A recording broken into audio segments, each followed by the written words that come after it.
Hello नमस्कार दोस्तों, आज की इस वीडियो में आपका बहुत बहुत स्वागत है। दोस्तों आज की इस वीडियो में हम बात करने वाले हैं एक बहुत ही इंपॉर्टेंट टॉपिक, और टॉपिक का नाम क्या होगा उससे पहले मैं आपको बताना चाहूँगा कि अभी तक जिसने भी हमारे YouTube चैनल को सब्सक्राइब नहीं किया है वो जल्दी से जाकर के हमारे YouTube चैनल को सब्सक्राइब कीजिएगा, ताकि आने वाली हर वीडियो का नोटिफिकेशन आपको सबसे पहले प्राप्त हो सके। तो दोस्तों स्टार्ट करते हैं आज का टॉपिक। और आज का टॉपिक है दोस्तों दैनिक जीवन में उपयोगी महत्वपूर्ण यौगिक। ध्यान देना, दैनिक जीवन में उपयोगी महत्वपूर्ण यौगिक, यानी हमारे एवरीडे लाइफ में दोस्तों केमिस्ट्री में बहुत सारे ऐसे यौगिक हैं, यानी कि रसायन में एक ऐसे बहुत सारे ऐसे यौगिक हैं जिनका हम हमारे दैनिक जीवन में यूज करते हैं। दोस्तों तो कौन कौन से ऐसे यौगिक हैं उनके बारे में हम जानने का प्रयास करेंगे। तो दोस्तों हम लिख देते हैं यहाँ पर दैनिक जीवन में, दैनिक जीवन में, दैनिक जीवन में उपयोगी यौगिक, दैनिक जीवन में उपयोगी यौगिक। दोस्तों हमारे दैनिक जीवन यानी एवरीडे लाइफ में बहुत सारे ऐसे यौगिक हैं जिनका हम उपयोग करते हैं, ठीक है ना। हमारे एवरीडे लाइफ में बहुत सारे ऐसे यौगिक होते हैं जिनका हम उपयोग करते हैं, कहीं ना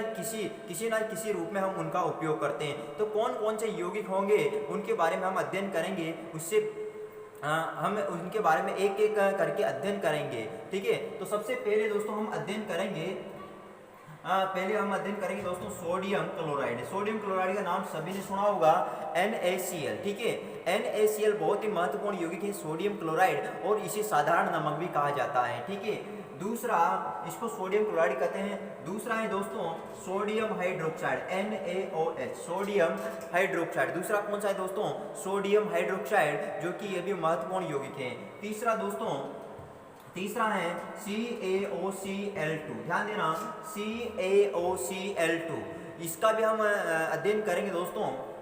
इसके बाद नंबर 4 पे है दोस्तों NaHCO3, इसको बोलते हैं सोडियम हाइड्रोजन कार्बोनेट, और इसका भी हम अध्ययन करेंगे। और सामान्य भाषा में इसे कहा जाता है बेकिंग सोडा, है ना, बेकिंग सोडा, और इसे खाने का सोडा भी कहा जाता है दोस्तों, ठीक है। तो इनके बारे में अपन अध्ययन करेंगे। अगला है दोस्तों नंबर 5, और नंबर 5 क्या है, ध्यान देना, नंबर 5 पे आता है हमारे पास Na2CO3.10H2। ध्यान देना, Na2CO3.10H2O, इसका मतलब क्या है दोस्तों? इसका मतलब है धवन सोडा, यानी धोने का सोडा। इसे कपड़े धोने का सोडा भी कहा जाता है। इसके बारे में अध्ययन करेंगे। और एक और है दोस्तों, उसके बारे में आपको बताऊं, वो है दोस्तों नंबर 6 पे CaSO4.12H2O, CaSO4.12H2O। ये क्या है दोस्तों? CaSO4.12H2O क्या किसका सूत्र है? तो दोस्तों ये है POP। पीओपी क्या है दोस्तों? Plaster of Paris. पीओपी क्या है? Plaster of Paris. इसका भी हम अध्ययन करेंगे किस प्रकार से। देखो अब यहाँ पर मैं आपको बता दूं, जिसे हमने देखा, पहला है सोडियम क्लोराइड है, दूसरा है सोडियम हाइड्रोक्साइड है, तीसरा है कैल्शियम ऑक्सीक्लोराइड COCl2 है। इसके अलावा नंबर 4 पे है NaHCO3, NaH यानी कि सोडियम हाइड्रोजन कार्बोनेट, यानी इसको अपन खाने का सोडा भी कहते हैं। इसके अलावा सोडियम कार्बोनेट .10H2O, इसका मतलब है धवन सोडा, इसका अध्ययन करेंगे। और है नंबर 6 पे दोस्तों हमारे पास ये है CaSO4.12H2, इसका मतलब क्या है? POP यानी प्लास्टर ऑफ पेरिस। अब इनमें प्रत्येक में हम तीन चीजों का अध्ययन करेंगे। ध्यान देना, कितनी तीन चीजों का हम प्रत्येक में अध्ययन करने वाले हैं। नंबर वन पे पढ़ेंगे हम इनकी प्रत्येक की, ध्यान देना, प्रत्येक की बनाने की विधियां। क्या पढ़ेंगे? प्रत्येक यौगिक की बनाने की विधि की, ये किस प्रकार से तैयार किया जाता है, तो वो अध्ययन करेंगे। नंबर 2 पे दोस्तों हम अध्ययन करने वाले हैं इनके गुणों के बारे में। किसके बारे में? गुणों के बारे में अध्ययन करेंगे। और नंबर 3 में हम इनके उपयोग के बारे में चर्चा करेंगे, ठीक है। यानी एक सिस्टमेटिक ढंग से हम इनका अध्ययन करेंगे, ताकि आपको याद होने में कोई तकलीफ नहीं हो। और साथ के साथ नोट्स भी तैयार करते जाइएगा, ताकि तुम्हें पढ़ने में किसी भी प्रकार की कोई परेशानी नहीं हो दोस्तों, ठीक है। तो चलते हैं। तो सबसे पहला जो वीडियो, ये जो वीडियो होगा दोस्तों, इस वीडियो में आपको सिर्फ और सिर्फ इनकी 6 के 6 यौगिकों की निर्माण विधि का पता चलेगा, ठीक है।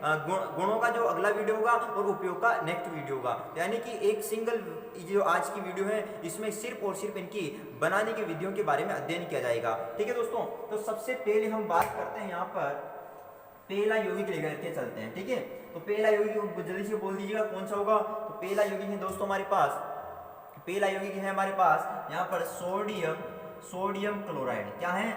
NaCl2, NaCl2, ध्यान देना पहला यौगिक कौन सा है NaCl2 यानी कि सोडियम क्लोराइड है ना। पहला यौगिक कौन सा हो गया सोडियम क्लोराइड दोस्तों, है ना। हिंदी में नाम भी लिख लीजिएगा ताकि तुम्हें याद रहेगा ना, सोडियम क्लोराइड।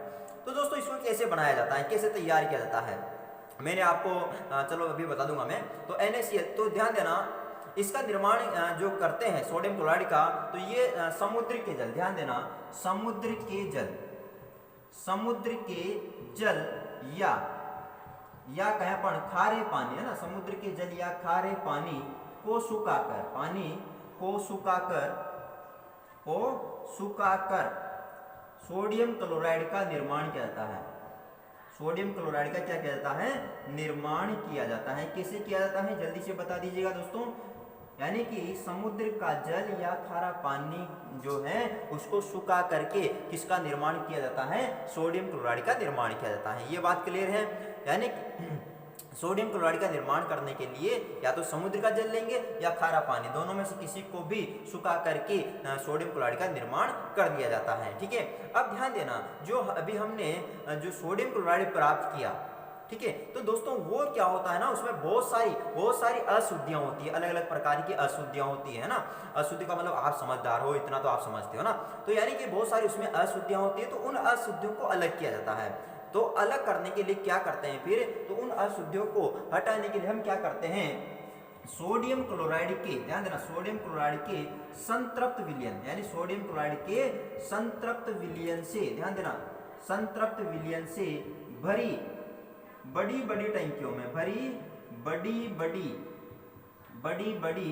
टंकियों में, यानी सोडियम क्लोराइड के विलयन से भरी बड़ी बड़ी टंकियों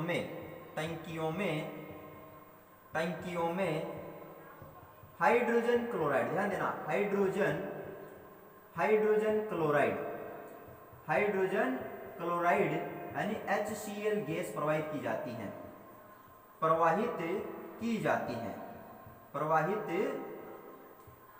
है, ध्यान देना समझने वाली बात है दोस्तों। हमने देखा कि जब समुद्र के जल या खारे पानी को सुखाया जाएगा तो सोडियम क्लोराइड प्राप्त होता है, लेकिन जो सोडियम क्लोराइड प्राप्त होता है वो बहुत सारी अशुद्धियों से युक्त होता है, यानी उसमें बहुत सारी अशुद्धियां होती है। तो इस कंडीशन में क्या किया जाता है, फिर सोडियम क्लोराइड के संतृप्त विलयन से बड़ी बड़ी टंकियों को भर देते हैं और फिर उन टंकियों में हम हाइड्रोजन क्लोराइड गैस प्रवाहित करते हैं। कौन सी गैस प्रवाहित करेंगे, हाइड्रोजन क्लोराइड गैस प्रवाहित करते हैं और हाइड्रोजन क्लोराइड गैस प्रवाहित करके उसका शुद्धिकरण कर लिया जाता है। ठीक है ना, सोडियम क्लोराइड का क्या कर लिया जाता है, शुद्धिकरण कर लिया जाता है। तो इस प्रकार से हम कह सकते हैं कि शुद्ध सोडियम क्लोराइड प्राप्त होता है। क्या प्राप्त होता है, शुद्ध सोडियम क्लोराइड प्राप्त होता है, सोडियम क्लोराइड प्राप्त होता है। तो ये लिख लीजिएगा आप, है ना, प्राप्त होता है। क्या प्राप्त होता है, शुद्ध सोडियम क्लोराइड प्राप्त हो जाता है। ठीक है, कैसे, जब संतृप्त सोडियम क्लोराइड के संतृप्त विलयन से भरी बड़ी बड़ी टंकियों में हाइड्रोजन क्लोराइड गैस प्रवाहित की जाती है तो शुद्ध सोडियम क्लोराइड प्राप्त हो जाता है। ठीक है, और अभी ये तो आपने जाना, एक बार मैं चाहे तो फिर से रिपीट कर देता हूं। अच्छा, मुझे बताइए जल्दी से सोडियम क्लोराइड का निर्माण कैसे करेंगे। समुद्र के जल या खारे पानी को सुखा करके सोडियम क्लोराइड का निर्माण किया जाता है और जो इस प्रकार से यानी जो सोडियम क्लोराइड प्राप्त होगा उसमें बहुत सारी अशुद्धियां होती है। तो उन अशुद्धियों को हटाने के लिए क्या करेंगे, जल्दी से बताइएगा। सोडियम क्लोराइड के संतृप्त विलयन से भरी बड़ी बड़ी टंकियों में हाइड्रोजन क्लोराइड गैस प्रवाहित की जाती है जिससे शुद्ध सोडियम क्लोराइड प्राप्त हो जाता है। तो दोस्तों इस सोडियम क्लोराइड को हम क्या कह सकते हैं, साधारण नमक भी कहते हैं। क्या कहते हैं, सोडियम क्लोराइड को साधारण नमक भी कहा जाता है, यानी NaCl को क्या कहा जाता है, साधारण नमक। ध्यान देना, साधारण नमक भी कहा जाता है, नमक भी कहते हैं। क्या कहते हैं, साधारण नमक भी कहते हैं। यानी जो NaCl होता है दोस्तों इसको हम साधारण नमक भी कहते हैं। क्या कहते हैं, जल्दी से बताइएगा, साधारण नमक भी इसको कहा जाता है। बात क्लियर हो गई, यानी NaCl होगा इसको हम क्या कहेंगे, साधारण नमक कहेंगे। और अभी एक बात मैं बताऊं आपको कि हमने कहा कि बहुत सारी अशुद्धियां होती है, तो क्वेश्चन आ जाएगी कौन कौन सी अशुद्धियां होती है दोस्तों। तो दोस्तों मैं आपको बताऊं, मैग्नीशियम क्लोराइड, है ना, मैग्नीशियम क्लोराइड व कैल्शियम क्लोराइड की अशुद्धियां पाई जाती है। यानी ये जो यानी समुद्र से जो हमने समुद्र के जल या खारे पानी उसको आकर के जो सोडियम क्लोराइड प्राप्त किया तो हमने देखा कि उसमें बहुत सारी अशुद्धियां होती है। तो कौन कौन सी अशुद्धियां होती है, एक मैग्नीशियम क्लोराइड और कैल्शियम क्लोराइड की उसमें अशुद्धियां पाई जाती है, तो इन्हें दूर कर दिया जाता है। तो इस प्रकार से हमने देखा कि सोडियम क्लोराइड का निर्माण किया जाता है। तो ये वेरी इंपॉर्टेंट है दोस्तों, ये हर चीज तुम्हें याद रखनी है। क्वेश्चन में आ जाता है परीक्षा में कि बताइए समुद्र के जलीय खारे पानी को सुखाने पर जो सोडियम क्लोराइड प्राप्त होता है उसमें कौन कौन सी अशुद्धियां पाई जाती हैं, तो हम बता सकते हैं मैग्नीशियम क्लोराइड और कैल्शियम क्लोराइड की अशुद्धियां उसमें पाई जाती हैं। तो बताइए कोई तकलीफ है आपको? मुझे विश्वास है दोस्तों आपको किसी भी प्रकार की कोई तकलीफ नहीं आने वाली, अगर आप प्रत्येक वीडियो को ध्यानपूर्वक समझते हैं और अध्ययन करते हैं और नोट्स बनाते साथ के साथ, तो आपको मैं दावे से कह सकता हूँ आपको किसी भी प्रकार की कोई परेशानी नहीं आएगी दोस्तों। ठीक है, चलो अब नेक्स्ट यौगिक के बारे में अपन अध्ययन कर लेते हैं। अब दूसरा यौगिक कौन सा है जल्दी से बताइएगा? Sodium hydroxide. नंबर 2 पे आता है दोस्तों सोडियम हाइड्रोक्साइड NaOH। ध्यान देना NaOH और NaOH को हम क्या कहते हैं दोस्तों? Sodium hydroxide. क्या कहते हैं? सोडियम हाइड्रोक्साइड कहते हैं। तो सोडियम हाइड्रोक्साइड का निर्माण कैसे करेंगे इसका भी अपन अध्ययन कर लेते हैं। ठीक है, चलो चलते हैं, ध्यान देना। अब इसका निर्माण कैसे करेंगे? सोडियम क्लोराइड, इसका निर्माण कैसे करेंगे? सोडियम क्लोराइड है ना, सोडियम क्लोराइड के विलयन, सोडियम क्लोराइड के विलयन का विद्युत अपघटन है ना, विलयन का विद्युत अपघटन, सोडियम क्लोराइड के विलयन का विद्युत अपघटन करने पर यानी जब सोडियम क्लोराइड के विलयन का हम विद्युत अपघटन करेंगे दोस्तों है ना, सोडियम क्लोराइड के विलयन का विद्युत अपघटन करने पर एनोड पर, ध्यान देना चूंकि विद्युत अपघटन करेंगे तो एनोड और कैथोड बनेगा, तो एनोड पर क्लोरीन गैस, एनोड पर कौन सी gas? Chlorine gas, chlorine gas है ना, यानी कि Cl2 है ना, क्लोरीन गैस Cl2 तथा कैथोड पर कौन, किस पर? कैथोड पर सोडियम हाइड्रोक्साइड व हाइड्रोजन गैस का निर्माण होता है, यानी H2 का क्या होता है दोस्तों? निर्माण होता है, निर्माण होता है। ध्यान देना इस बात पर। हमने देखा कि सोडियम क्लोराइड के विलयन का जब विद्युत अपघटन किया जाएगा, किसका? सोडियम क्लोराइड के विलयन का जब विद्युत अपघटन किया जाता है तो जो विद्युत अपघटन करने पर दो एनोड और कैथोड बनता है, तो एनोड पर क्लोरीन गैस का निर्माण होता है और कैथोड पर सोडियम हाइड्रोक्साइड और हाइड्रोजन गैस का निर्माण होता है। तो इस प्रकार से किसका निर्माण किया जाएगा? सोडियम हाइड्रोक्साइड का निर्माण होता है दोस्तों। तो इसकी रिएक्शन भी बनती है और उस रिएक्शन को हम लिखते हैं, हम यहीं पर लिख देते हैं रिएक्शन को, हाँ है ना, यहाँ पर हम रिएक्शन लिखते हैं। देखो जब हम सोडियम क्लोराइड का विद्युत अपघटन करेंगे, सोडियम क्लोराइड का क्या करेंगे? विद्युत अपघटन करेंगे, तो यानी कि जब इसका विद्युत अपघटन करेंगे H2 है ना, सोडियम क्लोराइड का विद्युत अपघटन करेंगे तो हमें यहाँ पर बनेगा NaOH है ना, सोडियम हाइड्रोक्साइड, और साथ में यहाँ पर Cl2, एनोड पर Cl2 गैस और कैथोड पर दोस्तों हाइड्रोजन गैस मुक्त होती है। ठीक है, ध्यान देना। सोडियम क्लोराइड के विलयन का हमने विद्युत अपघटन किया, तो विद्युत अपघटन करने पर हमारे को यहाँ पर कैथोड पर, देखो ध्यान देना, कैथोड पर, किस पर? कैथोड पर अपन यहाँ पर 8 कैथोड लिख सकते हैं, 8 कैथोड, यानी कि जो कैथोड है, कैथोड पर दोस्तों हमारे को क्या मिलेगा? सोडियम हाइड्रोक्साइड और हाइड्रोजन गैस मिलेगी, जबकि एनोड पर, ध्यान देना, ये एनोड है दोस्तों, और एनोड पर क्लोरीन गैस मुक्त होती है। अपन लिख सकते हैं 8 एनोड है ना, 8 एनोड, यानी एनोड पर हमें क्या मुक्त होगी? क्लोरीन गैस मुक्त होगी। बात क्लियर है आपको? यानी कि सोडियम क्लोराइड का विद्युत अपघटन करने पर, किसका? सोडियम क्लोराइड का जब हम विद्युत अपघटन करेंगे दोस्तों तो कैथोड पर तो सोडियम हाइड्रोक्साइड और हाइड्रोजन गैस बनेगी, जबकि एनोड पर क्लोरीन गैस मुक्त होती है। तो ये ध्यान रख लेना आप, है ना। ओके, तो अब अगर इसको संतुलित करना चाहे, बैलेंसिंग करना चाहे, तो हम यहाँ पर देखो 2 हाइड्रोजन है, 2 हाइड्रोजन यहाँ पर भी है, ऑप्शन यहाँ पर 1 है, लेकिन यहाँ पर भी 1 है, सोडियम यहाँ पर 1 है, यहाँ पर भी सोडियम 1 है, सॉरी इधर हाइड्रोजन 3 है दोस्तों, है ना। तो यहाँ पर मैं 2 कर देता हूँ, यहाँ पर भी 2 लगा देते हैं और यहाँ पर भी 2 लगा देते हैं, तो ये संतुलित हो जाएगा। ठीक है, बैलेंसिंग अपने कर दिया, इसको कोई दिक्कतें नहीं होनी चाहिए। चलो बहुत अच्छी बात है। तो इस प्रकार से हमने देखा सोडियम हाइड्रोक्साइड का निर्माण हुआ। वापस मैं रिपीट कर देता हूँ, सोडियम हाइड्रोक्साइड का निर्माण कैसे हुआ दोस्तों। तो हमने देखा सोडियम क्लोराइड जो होता है उसके विलयन का विद्युत अपघटन करने पर क्या प्राप्त होता है? एनोड पर क्लोरीन गैस बनती है और कैथोड पर हम ध्यान देना, कैथोड पर सोडियम हाइड्रोक्साइड और हाइड्रोजन गैस का क्या होता है? निर्माण होता है। ठीक है, ओके। और हमने यहाँ पर रिएक्शन लिखी जो कि आपको याद रखनी बहुत इंपॉर्टेंट है दोस्तों। ठीक है, चलो अब मैं यहाँ पर बताऊं आपको, ये जो सोडियम हाइड्रोक्साइड है, ध्यान देना, सोडियम हाइड्रोक्साइड है, इसको हम सोडियम हाइड्रोक्साइड को दोस्तों हम कास्टिक सोडा भी कहते हैं। क्या कहते हैं? कास्टिक सोडा कहते हैं। सोडियम हाइड्रोक्साइड, ध्यान देना, सोडियम हाइड्रोक्साइड को दोस्तों कास्टिक सोडा भी बोला जाता है। सोडियम हाइड्रोक्साइड को क्या बोला जाता है? कास्टिक सोडा भी कहा जाता है। तो अगर क्वेश्चन आ जाए कि कास्टिक सोडा का सूत्र बताइए, तो हम क्या बता सकते हैं दोस्तों? सोडियम हाइड्रोक्साइड NaOH लिख सकते हैं। ठीक है, इसमें कोई दिक्कत नहीं होनी चाहिए। अगला चलते हैं दोस्तों, आगे चलते हैं, आगे बढ़ते हैं हम। अब हमारे पास आता है नंबर 3। नंबर तीसरा यौगिक है दोस्तों CaOCl2, और दोस्तों इसको विरंजक चूर्ण बोला जाता है। क्या बोला जाता है? विरंजक चूर्ण इसको कहा जाता है। ध्यान देना, क्या बोला जाता है? विरंजक चूर्ण इसको कहा जाता है। विरंजक चूर्ण, है ना, ध्यान देना, विरंजक चूर्ण CaOCl2 विरंजक चूर्ण जो है दोस्तों, अब इसका निर्माण कैसे करेंगे? तो ध्यान देना, शुष्क बुझे हुए चूने पर, ध्यान देना, शुष्क बुझे हुए चूने पर क्लोरीन गैस, ध्यान देना, क्लोरीन गैस प्रवाहित करके शुष्क बुझे हुए चूने पर क्लोरीन गैस प्रवाहित करके विरंजक चूर्ण का निर्माण किया जाता है। किसका? विरंजक चूर्ण का निर्माण किया जाता है। क्या किया जाता है? निर्माण किया जाता है। ध्यान दीजिएगा दोस्तों, किया जाता है। शुष्क बुझे हुए चूने पर अगर क्लोरीन गैस प्रवाहित की जाती है तो किसका निर्माण हो जाता है? विरंजक चूर्ण का निर्माण होता है। तो कैसे? ध्यान देना, शुष्क बुझे हुए चूने का सूत्र सभी को पता होगा, अगर नहीं हो तो ध्यान देना, CaOH का होल क्वाइज, यानी कि कैल्शियम हाइड्रोक्साइड को ही शुष्क बुझा हुआ चूना कहते हैं। तो इसको कहते हैं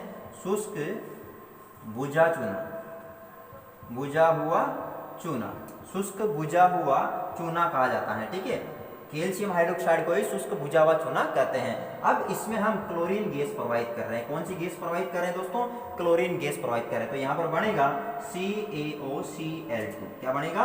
CaOCl2 प्लस H2 बाहर निष्कासित हो जाता है। दोस्तों हमारे पास यहाँ पर क्या बन चुका है? विरंजक चूर्ण का क्या हो गया? निर्माण हो गया। तो हम कह सकते हैं कि शुष्क बुझे हुए चूने पर, कौन से चूने पर? शुष्क बुझे हुए चूने पर क्लोरीन गैस प्रवाहित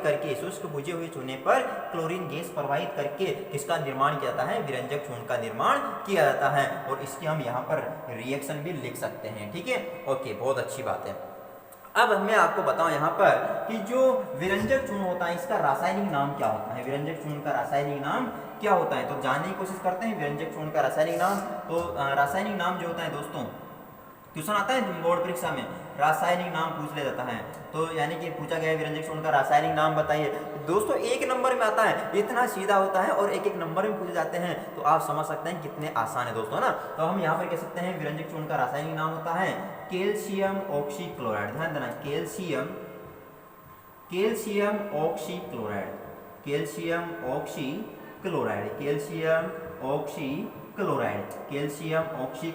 विरंजक चूर्ण का रासायनिक नाम होता है कैल्शियम ऑक्सीक्लोराइड। क्या होता है? Calcium oxychloride. विरंजक चूर्ण का रासायनिक नाम होता है कैल्शियम ऑक्सीक्लोराइड होता है। अच्छी बात है, मतलब समझ में आ गई ना। चलो, तो कैल्शियम ऑक्सीक्लोराइड विरंजक चूर्ण का रासायनिक नाम होता है दोस्तों। ठीक है, चलो आगे हम बात कर लेते हैं। अब नंबर 4 जो यौगिक है दोस्तों, वो आता है हमारे पास, और उसके बारे में पढ़ समझते हैं। तो दोस्तों नंबर 4 पे है, बहुत ही इंपॉर्टेंट है नंबर 4, और नंबर 4 पे यौगिक है दोस्तों NaHCO3। इसको बोलते हैं दोस्तों बेकिंग सोडा,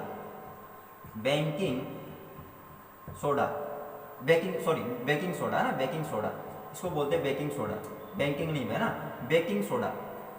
NaHCO3 यानी बेकिंग सोडा, और बेकिंग सोडा का जो सूत्र होता है हमने देखा NaHCO3 होता है। ठीक है, अब इसका निर्माण कैसे करेंगे दोस्तों, ध्यान देना। तो अब मैं कह सकता हूं कि सोडियम कार्बोनेट, ध्यान देना, सोडियम कार्बोनेट के विलयन, है ना, सोडियम कार्बोनेट के विलयन में CO2, ध्यान देना, CO2 गैस प्रवाहित करके, CO2 सोडियम कार्बोनेट के विलयन में CO2 गैस प्रवाहित करके सोडियम हाइड्रोजन कार्बोनेट यानी कि बेकिंग सोडा का निर्माण किया जाता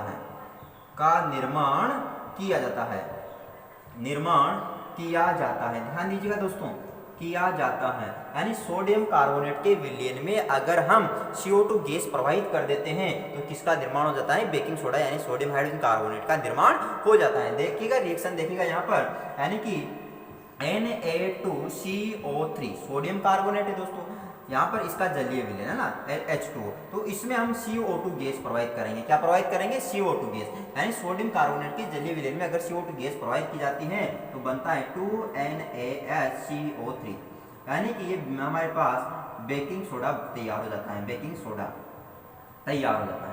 कैसे तैयार हुआ दोस्तों, हमने क्या किया कि सोडियम कार्बोनेट का जो जलीय विलयन था, सोडियम कार्बोनेट का जो जलीय विलयन है इसमें CO2 गैस प्रवाहित की, और CO2 गैस प्रवाहित करने पर हमने देखा इसका निर्माण हो गया, बेकिंग सोडे का निर्माण हो गया। तो दोस्तों ये रिएक्शन भी बहुत इंपॉर्टेंट है और इनको याद रखना भी बहुत जरूरी है, ठीक है, इनके भी हमें नंबर मिलते हैं।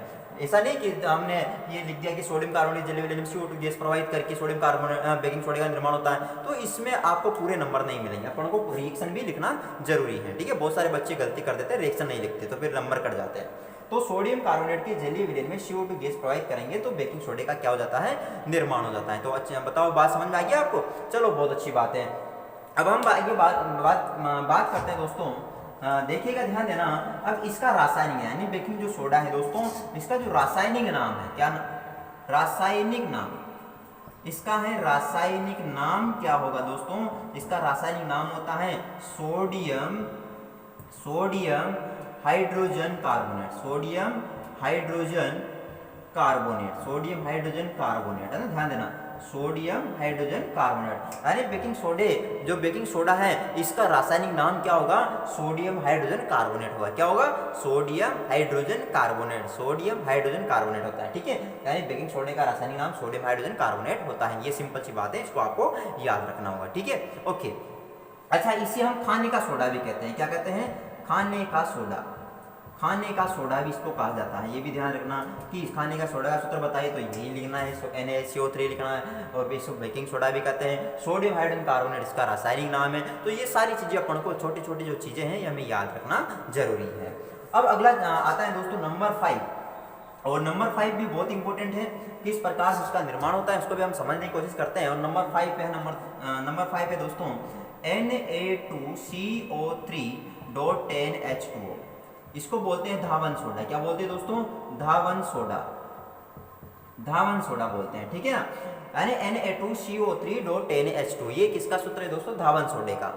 ओके, तो इसका निर्माण कैसे किया जाता है दोस्तों, पहले तो मैं आपको बताऊं जो इसका निर्माण किया जाता है ये सोलवे विधि से किया जाता है। कौन सी विधि से, सोलवे विधि से। क्वेश्चन आ जाए कि धावन सोडे का निर्माण कौन सी विधि से किया जाता है, तो आपको क्या बतानी है, सोलवे विधि से इसका निर्माण किया जाता है। कौन सी विधि से, सोलवे विधि से निर्माण किया जाता है। अब एक अन्य विधि होती है, एक अन्य मेथड होता है, तो उसमें इसका निर्माण कैसे किया जाता है, तो ध्यान देना, हम यहाँ पर कह सकते हैं कि सोडियम हाइड्रोजन कार्बोनेट है ना, सोडियम हाइड्रोजन कार्बोनेट को जब गर्म करते हैं ना, को गर्म करने पर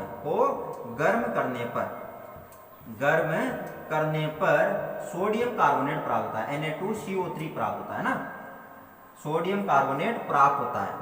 ये बात समझना, यानी sodium hydrogen carbonate baking soda को गर्म करने पर सोडियम कार्बोनेट प्राप्त होता है, जिसका पुनः क्रिस्टलीकरण करने पर, ध्यान देना, क्रिस्टलीकरण, यानी कि जब हमें सोडियम कार्बोनेट प्राप्त हुआ उसका अगर हम फिर से क्रिस्टलीकरण करते हैं, पुनः क्रिस्टलीकरण करने पर क्या प्राप्त होता है, धावन सोडा प्राप्त होता है। तो ध्यान दीजिएगा इस बात पे कि जो सोडियम हाइड्रोजन कार्बोनेट है इसको हम क्या कर रहे हैं, गर्म कर रहे हैं, सोडियम हाइड्रोजन कार्बोनेट को गर्म कर रहे हैं, तो हमें क्या प्राप्त हुआ, सोडियम कार्बोनेट Na2CO3 प्राप्त हो गया। अब उसका हम क्या करेंगे, क्रिस्टलीकरण करेंगे, और क्रिस्टलीकरण करने पर हमें क्या प्राप्त हो जाएगा दोस्तों, धावन सोडा प्राप्त हो जाएगा, ठीक है। ये बात क्लियर है ना आपको। अच्छा, रिएक्शन इसकी लिख लेते हैं, यानी हम क्या करेंगे, यहाँ पर देखो 2 रिएक्शन आएंगे, तो ध्यान दीजिएगा, पहली बार में हम क्या कर रहे हैं, सोडियम हाइड्रोजन कार्बोनेट को क्या कर रहे हैं, गर्म कर रहे हैं, इसको हम गर्म करेंगे। तो गर्म करने पर हमने देखा कि क्या प्राप्त होगा, यहाँ पर होगा दोस्तों Na2CO3 + H2O + CO2, यहाँ पर ये हमें सोडियम कार्बोनेट प्राप्त हो गया। क्या प्राप्त हो गया? सोडियम कार्बोनेट प्राप्त हुआ। अब इस सोडियम कार्बोनेट का हम क्या करेंगे? फिर से क्रिस्टलीकरण करेंगे। क्या करेंगे? क्रिस्टलीकरण। तो मैं इसको ऊपर लिख देता हूं, यहां पर मैं इसको मिटा देता हूं। तो इसका हम क्रिस्टलीकरण करेंगे दोस्तों, ध्यान देना। यानी कि सोडियम हाइड्रोजन कार्बोनेट है, हमने इसको गर्म किया तो सोडियम कार्बोनेट हमें प्राप्त हुआ। अब हम इसका क्रिस्टलीकरण करेंगे, यानी कि सोडियम कार्बोनेट का हम क्या करेंगे? क्रिस्टलीकरण, यानी 10 जल के अणुओं के साथ इसकी क्रिया करवाएंगे, है ना, यानी क्रिस्टलीकरण करेंगे। क्रिस्टलीकरण कर रहे हैं। अब क्रिस्टलीकरण करने पर हम देखेंगे यहाँ पर Na2CO3.10H2 यानी कि ध्यान देना, यहाँ पर हमारे पास ये क्या बन चुका है? धावन सोडा। क्या बन गया? धावन सोडा तैयार हो चुका है। यानी कि ध्यान, वापस से ध्यान देना, हमने सोडियम कार्बोनेट को क्या, सोडियम हाइड्रोजन कार्बोनेट यानी कि बेकिंग सोडा को क्या किया? गर्म किया, तो सोडियम कार्बोनेट प्राप्त हुआ और उस सोडियम कार्बोनेट का हम क्रिस्टलीकरण कर रहे हैं, तो हमें क्या प्राप्त हो गया? धावन सोडा प्राप्त हो चुका है। तो इस प्रकार से आपको ये ध्यान रखना है दोस्तों, बहुत इंपॉर्टेंट है और परीक्षा में पूछा भी जाता है, ठीक है। और अगर क्वेश्चन आता है कि किस विधि के द्वारा निर्माण किया जाता है, तो क्या बता सकते हैं? सोलवे विधि के द्वारा इसका निर्माण किया जाता है, ठीक है। चलो अब इसके बारे में एक दो बातें जान लेते हैं हम। अच्छा, पहली बात तो इसका जो रासायनिक नाम होगा दोस्तों, इसका रासायनिक नाम सोडियम कार्बोनेट ही होता है, ध्यान देना, सोडियम कार्बोनेट। रासायनिक नाम क्या होता है? सोडियम कार्बोनेट होता है, सोडियम कार्बोनेट होता है। और इसको हम धोने का सोडा भी कहते हैं ना, धोने का यानी कपड़े धोने का सोडा, है ना, कपड़े धोने का सोडा कहते हैं, धोने का सोडा कहते हैं, कपड़े धोने का सोडा कहते हैं। और इसके अलावा एक और बात ध्यान रखना, हमने देखा था क्रिस्टलन जल, स्टार्टिंग में जब ये चैप्टर स्टार्ट किया था वहां पर हमने क्रिस्टलन जल के बारे में जाना था। तो दोस्तों ये जो सोडियम कार्बोनेट है, यानी जो धावन सोडा है, इसमें 10 जल के अणु ना, 10 जल के अणु क्रिस्टलन जल के रूप में, किसके रूप में है? क्रिस्टलन जल के रूप में ना, जल के रूप में है, यानी 10 जल के अणु होंगे इसमें, किसके रूप में? क्रिस्टलन जल के रूप में होंगे, ठीक है। ये भी ध्यान रखना, क्वेश्चन आ जाता है Na2CO3.10H2O में क्रिस्टलन जल की संख्या बताइए तो 10 होती है दोस्तों, अब मैंने वहां पर भी लिखाया था आपको, ठीक है। चलो दोस्तों अब आगे बढ़ते हैं और लास्ट है दोस्तों हमारे पास बहुत इंपॉर्टेंट और बहुत वेरी इंपॉर्टेंट है दोस्तों वो, और उसके बारे में जानते हैं। तो उसका नाम है दोस्तों CaSO4.12H2, CaSO4.12H2। तो ये नंबर कौन सा आ गया था? नंबर 6। और इसको हम शॉर्ट में POP भी बोलते हैं। क्या बोलते हैं? POP। और इसको अपन लिख सकते हैं प्लास्टर ऑफ पेरिस। क्या कहते हैं? Plaster of Paris, plaster of Paris, ध्यान देना, प्लास्टर ऑफ पेरिस इसको कहा जाता है दोस्तों, ठीक है। ओके, POP या प्लास्टर ऑफ पेरिस अपन इसको कहते हैं और सूत्र होता है CaSO4.12H2। तो इसका निर्माण कैसे होगा वो ध्यान समझते हैं। ध्यान देना, जब जिप्सम को मैं समझा देता हूं, जिप्सम को 393, ध्यान देना, जिप्सम को 393 केल्विन ताप पर गर्म करने पर, एक पदार्थ है जिप्सम, और उस जिप्सम को अगर 393 केल्विन ताप पर अगर गर्म कर दिया जाता है दोस्तों, तो क्या बन जाता है? प्लास्टर ऑफ पेरिस तैयार होता है। ध्यान देना, मैं लिख देता हूं, जिप्सम को, किसको? जिप्सम को 393 केल्विन ताप पर गर्म करने पर जिप्सम को 393 केल्विन ताप पर गर्म करने पर प्लास्टर ऑफ पेरिस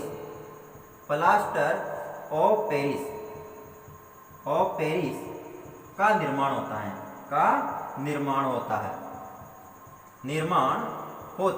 यानी जब जिप्सम को 393 केल्विन ताप पर गर्म किया जाएगा तो किसका निर्माण हो जाता है? प्लास्टर ऑफ पेरिस का निर्माण होता है। ध्यान देना कैसे, यानी CaSO4.2H2O, ये किसका सूत्र है दोस्तों? ये है जिप्सम का, ये जिप्सम का सूत्र है। ध्यान देना, किसका सूत्र है? ये जिप्सम का सूत्र है। अब इसको हम क्या कर रहे हैं? 393 केल्विन ताप पर गर्म कर रहे हैं, तो हमें यहाँ पर प्राप्त होगा CaSO4.12H2O प्लस H2O। तो यहाँ पर ये हमारे पास आ चुका है POP। क्या चुका है? POP, यानी प्लास्टर ऑफ पेरिस तैयार हो चुका है। यानी जिप्सम को अगर 393 केल्विन ताप पर गर्म किया जाता है तो प्लास्टर ऑफ पेरिस बन जाता है, यानी कि CaSO4.12H2O जो है ये प्लास्टर ऑफ पेरिस का सूत्र है। इसको अगर हम संतुलित करते हैं तो यहाँ पर 2, यहाँ पर भी 2 और यहाँ पर हम लगा देते हैं 3, तो ये बैलेंस हो जाते हैं समीकरण, ठीक है।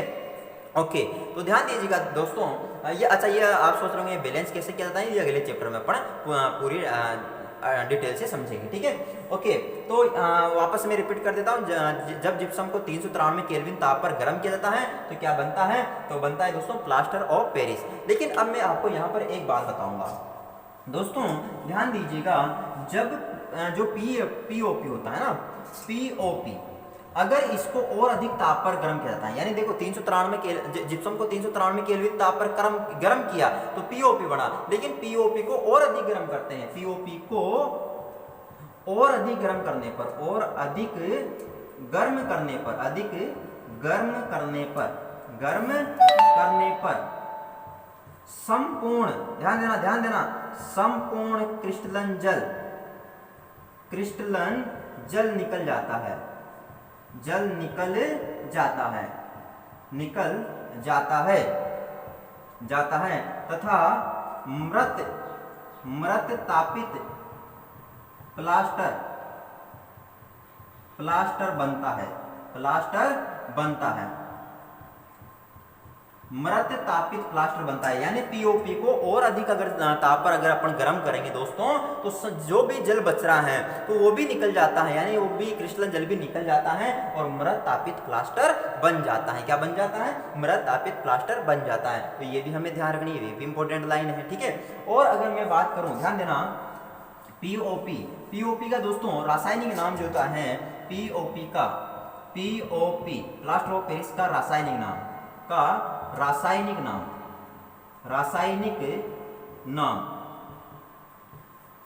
पीओपी का रासायनिक नाम दोस्तों होता है कैल्शियम सल्फेट। ध्यान देना,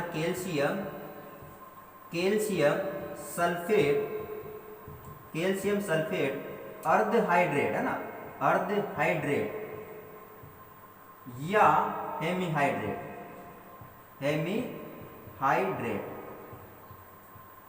कैल्शियम सल्फेट अर्धहाइड्रेट या हेमीहाइड्रेट इसका रासायनिक नाम होता है। किसका, प्लास्टर ऑफ पेरिस, यानी पीओपी का जो रासायनिक नाम होगा दोस्तों वो क्या होता है, कैल्शियम सल्फेट अर्धहाइड्रेट या हेमीहाइड्रेट होता है। ओके, तो ये बात आपको समझ में आई होगी। अच्छा ध्यान देना, अब माइंड में आ रहा होगा कि इसका नाम प्लास्टर ऑफ पेरिस ही क्यों रखा, और भी तो रख सकते थे, बिल्कुल रख सकते थे, लेकिन कारण था दोस्तों, क्योंकि जो पीओपी का निर्माण किया गया ना दोस्तों, सबसे पहले वो फ्रांस की राजधानी पेरिस में किया गया था। यानी कि फ्रांस की राजधानी पेरिस में जिप्सम को सबसे पहले गर्म करके, है ना, जिप्सम को सबसे पहले गर्म करके वहीं पर प्लास्टर ऑफ पेरिस का निर्माण किया गया था, इसलिए इसका नाम पीओपी रखा गया दोस्तों, ठीक है। तो अगर आ जाता है कि पीओपी जो है उसको प्लास्टर ऑफ पेरिस ही क्यों कहते हैं, तो इसका कारण अपन लिख सकते हैं कि फ्रांस की राजधानी पेरिस में जिप्सम को गर्म करके सबसे पहले इसका निर्माण किया गया था, इसलिए इसका नाम प्लास्टर ऑफ पेरिस रखा गया। ओके, तो ये ध्यान, और इसका यूज क्या होता है वो सभी का यूज अगले वीडियो में हम देखने वाले हैं। तो दोस्तों अभी तक का इस वीडियो में सिर्फ बस इतना ही, और आगे वीडियो में हम इसके गुणों के बारे में अध्ययन करेंगे, प्रत्येक जो यौगिक हैं उनके गुणों के बारे में अध्ययन करेंगे। और अगर आपको ये वीडियो अच्छा लगा दोस्तों तो इसको लाइक, कमेंट और शेयर भी कर दीजिएगा, और सब्सक्राइब करना भूलिएगा नहीं, ताकि आने वाली हर वीडियो का नोटिफिकेशन आपको सबसे पहले प्राप्त हो सके। जय हिंद।